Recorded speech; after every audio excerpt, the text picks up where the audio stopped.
सब गाइस, जैसे कि आपने ऑलरेडी थंबनेल में पढ़ लिया होगा, ये बहुत ही इंपॉर्टेंट वीडियो है, स्पेशली उन एस्पायरेंट्स के लिए जो 1-2 साल में ओवर एज हो जाएंगे। ये मेरी अपील भी है और आपसे रिक्वेस्ट भी है, इसलिए ये मैं आपके लिए वीडियो बना रहा हूँ। आपको पता है लॉकडाउन की वजह से हमारी इकॉनमी स्लो डाउन हो रही है, जिसका इफेक्ट प्राइवेट सेक्टर और गवर्नमेंट सेक्टर दोनों पर पड़ा है। आपने पढ़ा होगा न्यूज़ में कि ऑलरेडी हमारे प्रेसिडेंट की सैलरी कम की गई है, मिनिस्टर्स की सैलरी कम की गई है, सांसदों की सैलरी कम की गई है और विधायकों की सैलरी कम की गई है। आपको पता है इकॉनमी खराब हो रही है, इसलिए स्लो डाउन हुआ है लॉकडाउन की वजह से।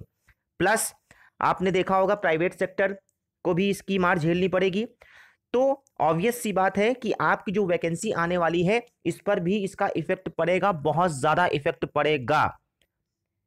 हो सकता है कि वैकेंसी आए, लेकिन वैकेंसी उतनी ज़्यादा नहीं आएगी, वैकेंसी कम आएगी। जैसे मान लीजिए कोई भी वैकेंसी 5,000 आनी होगी तो हो सकता है उसको 2,000 निकालें, क्योंकि अभी 1-2 साल बहुत दिक्कत है, 1-2 साल बहुत दिक्कत है। और यही आपको बहुत सोच समझ के डिसीजन लेना है, क्योंकि 1-2 साल स्पेशली उन कैंडिडेट्स के लिए बहुत ही समझ लीजिए आप दो राह पर फंसे हो, क्योंकि 1-2 साल में आप ओवर एज हो जाओगे। ठीक है, इसलिए ये मैं वीडियो आपको बना रहा हूं और मैं कह रहा हूं कि आपको जो भी सामने मिल रहा है, जो भी वैकेंसी सामने मिल रही है, आप पहले उसको फिल कीजिए। आप पहले एक जॉब सिक्योर कीजिए, उसके बाद आप अपने सपने पूरे करिएगा। जो वैकेंसी आ गई है उसका तो रिक्रूटमेंट ये लोग पूरा कराएंगे। जैसे आपको पता है ये DDA, दिल्ली डेवलपमेंट अथॉरिटी की पोस्ट, ये पोस्ट बहुत पहले आ गई थी और इसकी लास्ट डेट आपको पता है 30 अप्रैल लास्ट डेट है इसकी। और आपको पता है केवल 4-5 दिन ही बचा हुआ है, तो इसलिए आप इसको अप्लाई कर दीजिए, कर दीजिए, कर दीजिए। क्या पता 1-2 साल फिर पोस्ट आपको देखने को ना मिले गवर्नमेंट जॉब, या बहुत कम देखने को मिले, क्योंकि अब कंपटीशन बहुत बढ़ जाएगा। और स्पेशली जो 26-27 साल के कैंडिडेट हो गए हैं उनके लिए तो बहुत ही दिक्कत है। तो मैं यही कह रहा हूँ, एटलीस्ट आप लोग ये वाला फॉर्म तो फिल ही कर दीजिए, ये जूनियर असिस्टेंट वाला। बस इसमें कंडीशन ये मांगा है कि आपका 10+2 में 75% होना चाहिए। ठीक है, और प्लस 292 पोस्ट हैं, आप लोग आराम से फिल कर सकते हैं। कोई भी कैटेगरी आपकी होगी, सेंट्रल गवर्नमेंट की कैटेगरी आपकी मान्य होगी, EWS भी आप फिल कर सकते हैं। ओके, प्लस पटवारी को भी आप फिल कर सकते हैं, बैचलर डिग्री मांगा है। ठीक है, और देखिए 27 साल एज, क्योंकि आपको पता है SSC CGL का SSC के जितने भी एग्जाम्स होते हैं ऑलरेडी पोस्टपोन हो चुके हैं, और न्यू वैकेंसी में भी बहुत खतरा है। पता नहीं न्यू वैकेंसी कब आए, कितनी आए, सैंक्शन होती या नहीं होती है, क्योंकि 1-2 साल तो इफेक्ट पड़ेगा इसका। इकॉनमी हमारी स्लो डाउन हो रही है, ये बहुत ही टेंशन की बात है। तो इसलिए आपको सामने जो भी वैकेंसी मिल रही आपके लायक, जिस पे आप एलिजिबल हो, आप उसको झट से फिल कीजिए और एक जॉब सिक्योर कीजिए। ठीक है, ये वैकेंसी आपको पता होगा, मैंने ऑलरेडी एक वीडियो प्रोवाइड किया था DDA से रिलेटेड, इसलिए आप इसको फिर से इसका एडवर्टीजमेंट आप देखिए। आप अगर एलिजिबल हैं तो आप इसको फिल कीजिए, आपको तैयारी करनी है, इसका एग्जाम होगा, क्योंकि ये वैकेंसी आ चुकी है। ठीक है, जो वैकेंसी आ गई है उसका तो रिक्रूटमेंट होगा, लेकिन जो वैकेंसी आने वाली है उस पर बहुत ही संशय है कि कितनी वैकेंसी निकालते हैं, कब निकालते हैं, कितना कम करते हैं। आप समझ सकते हैं मैं क्या कहना चाहता हूं। ठीक है, तो आप लोग ये फॉर्म फिल कीजिए, केवल 4-5 दिन बचा है। एक बार फॉर्म आपका फिल हो जाएगा, उसके बाद आपको केवल तैयारी करनी है। आपको पता है डिस्ट्रिक्ट कोर्ट की वैकेंसी रुकी हुई है, पता नहीं उसका सैंक्शन देते हैं कि नहीं गवर्नर।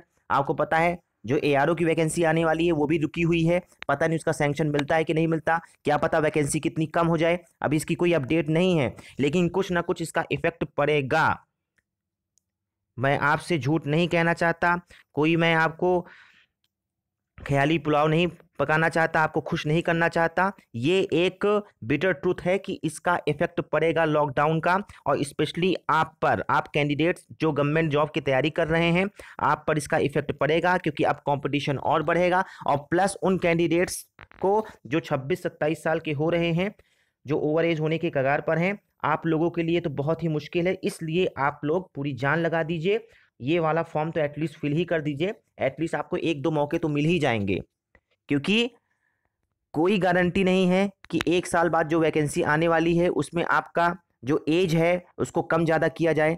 क्योंकि आपको पता है ये जो आपके 2-3 महीने जो आपके खराब हो रहे हैं, मार्च से लेकर जो आपका जून जुलाई तक जो खराब होगा आपका, इसमें 4 महीना जो आपका खराब हो रहा है, क्या पता कि आगे जो वैकेंसी आने वाली इसमें ये 4 महीने आपकी एज में बढ़ाए जाए, आपका रिस्ट्रिक्शन थोड़ा नॉर्मलाइज किया जाए। कोई ज़रूरी नहीं कि आपका 27 साल था तो 27.5 साल कर दें।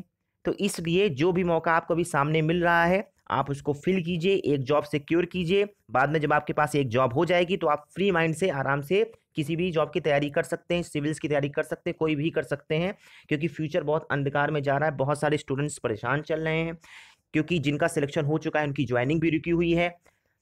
तो बस ये वीडियो बनाने का मेरा यही उद्देश्य था कि आप लोग एटलीस्ट एक जॉब लीजिए, ठीक है, एक जॉब लीजिए। जो जो भी सामने दिख रहा है अगर आप उसमें एलिजिबल हैं, आप ये मत देखिए कितना दूर है कितना दूर नहीं है, क्योंकि देखिए दिल्ली का रूट सबसे ईजी रूट है, सबसे ईजी रूट है। बहुत ट्रेनें होंगी, हज़ारों ट्रेनें चलती है दिल्ली के लिए, सबसे ईजीएस्ट रूट है दिल्ली का। आप लोग जा सकते हैं, भारत में आप किसी भी रीजन में आप दिल्ली जा सकते हैं, ठीक है। और आपके पास अच्छा खासा टाइम है, 3-4 महीने का समय है, आप आराम से तैयारी कर सकते हैं और ये जॉब ले सकते हैं। स्पेशली जूनियर असिस्टेंट की जॉब तो आप ले ही सकते हैं। 292 पोस्ट है, इंग्लिश हिंदी टाइपिंग मांगेगा, 35 की स्पीड इंग्लिश में है, 30 की स्पीड हिंदी में है। आराम से आप सिलेक्शन ले सकते हैं। प्लस पटवारी का भी जो लोग इंटरेस्टेड वो भी फिल कर सकते हैं। जूनियर असिस्टेंट में केवल 75% मांगा है इंटर में, ठीक है, आप लोग आराम से कर सकते हैं। और भी सारी पोस्ट हैं, आप अपने हिसाब से देखिए। जिनका BCom है वो लोग फिल कर सकते हैं, ठीक है, जिनका ITI है वो लोग फिल कर सकते हैं।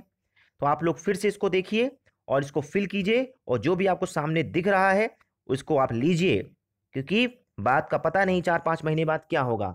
एक बार अगर आप ओवर एज हो गए तो फिर बहुत दिक्कत होगी, फिर मलाल रहेगा कि काश हम लोग वो वाला फॉर्म फिल कर दिए होते। आपको पता है गवर्नमेंट जॉब पाना कितना मुश्किल हो गया है, इसलिए जो भी सामने है आप उसको फिल कीजिए।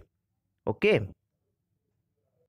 प्लस एक इम्पॉर्टेंट बात ये, बहुत सारे स्टूडेंट्स के पास लैपटॉप नहीं है और वो लोग वेट कर रहे हैं कि साइबर कैफ़े खुले और हम लोग फॉर्म फिल करें। तो आप साइबर कैफ़े के खुलने का आप वेट मत कीजिए। मैं आपको एक ब्राउज़र बता दे रहा हूँ, पफिन वेब ब्राउज़र है। इसको आप जब इंस्टॉल करेंगे तो आप मोबाइल से फॉर्म फिल कर सकते हैं। आप मोबाइल से फॉर्म फिल कर सकते हैं, सारे ऑप्शन आएंगे। बस आपको केवल एक सेटिंग करनी पड़ेगी, डेस्कटॉप साइट पे आना पड़ेगा, ठीक है। मोबाइल में आप इसको इंस्टॉल करेंगे, इसके बाद डेस्कटॉप साइट पे क्लिक करेंगे ऊपर, फिर आप इसको फॉर्म को फिल कर सकते हैं, पेमेंट भी कर सकते हैं। तो आप मोबाइल से भी फॉर्म फिल कर सकते हैं, कोई ज़रूरी नहीं कि आप लैपटॉप से ही फिल करें या साइबर कैफ़े में ही फिल करें। ओके, तो ये एक इंपॉर्टेंट बात मैं आपको और बता दे रहा हूँ। अब आप इसको फॉर्म को फिल कीजिए, जो भी मौका मिल रहा है आप उसको मत गवाइए, बाद में पछताना ना पड़े। Thanks for watching guys. Government job से रिलेटेड कोई भी अपडेट पाने के लिए मेरे चैनल को सब्सक्राइब करिए और शेयर जरूर करिएगा। इस वीडियो में इतना ही। जय हिंद।